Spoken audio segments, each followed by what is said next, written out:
Okay, it is day 16, and this would be story number 14.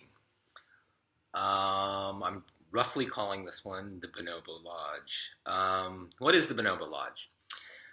The Bonobo Lodge started in January, February of 2012 when Michael and I decided to build a sweat lodge in our backyard in Brooklyn.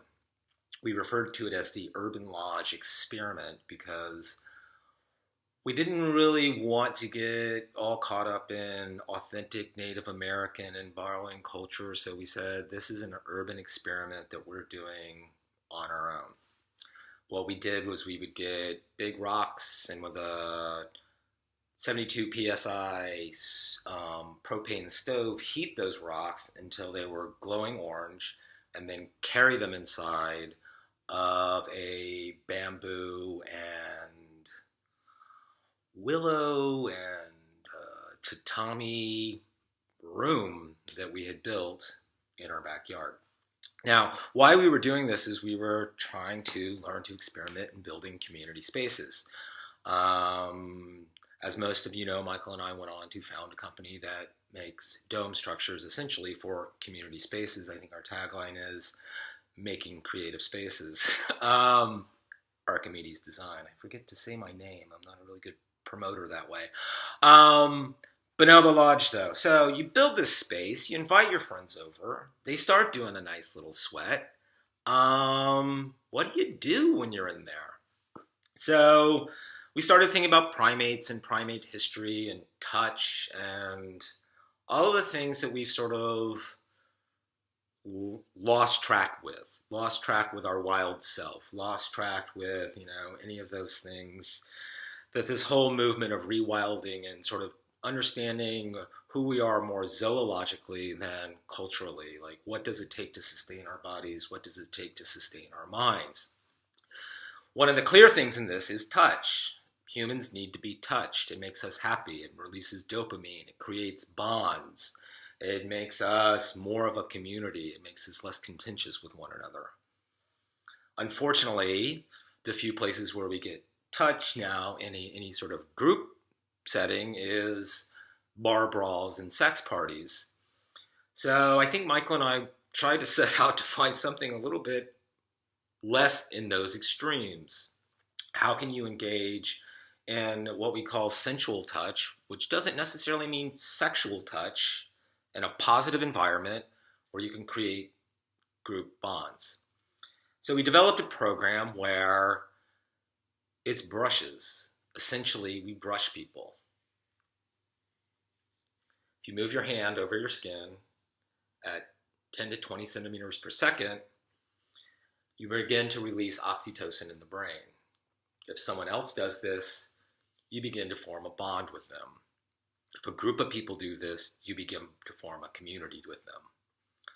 We developed this program in 3 steps. It was a little bit of a wiping that you would do to remove any oils and dirt from somebody. We usually make homemade baby wipes with essential oils.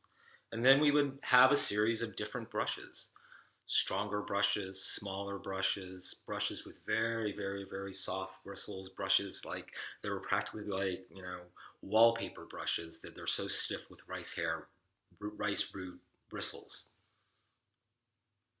We've done this program probably 60 or 80 times in the past 10 years. We mainly do it at Burning Man because it takes people being able to shift their mindset and think, oh, this isn't going to make me uncomfortable. And that's one of the biggest things going into it is people have a fear of being touched, of opening themselves up because they think it's going to become, again, sexual or violent. So it was about creating a safe space. So we get together, we tell these people about what's about to happen, that they may have to get undressed before they come in, that makes them uncomfortable. And there's always 2 groups of people, those that can't be undressed in front of people they know, and those that can't be undressed in front of people they don't know.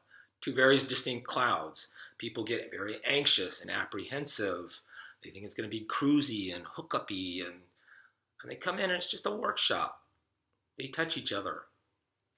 And when they come out, the anxiety is gone. I cannot begin to tell you the transformation that I see in people's body language and the tone of their voice and their receptivity to just being around other people simply by engaging in a session of touch for 30 to 40 minutes. We're kind of proud of what we've been doing with the Bonobo Lodge. It's always not everyone's cup of tea, but I believe that this sort of rewiring and understanding that we're primates really can go a long way. And the success stories that we've heard over the years and the way that people have taken it home with them and transformed it into something that they do in their day-to-day lives has been heartwarming. It feels like, I'm working so hard to bring this physical dome structure thing into the world, but probably the thing that I think would be most beneficial for the world is the Bonobo Lodge.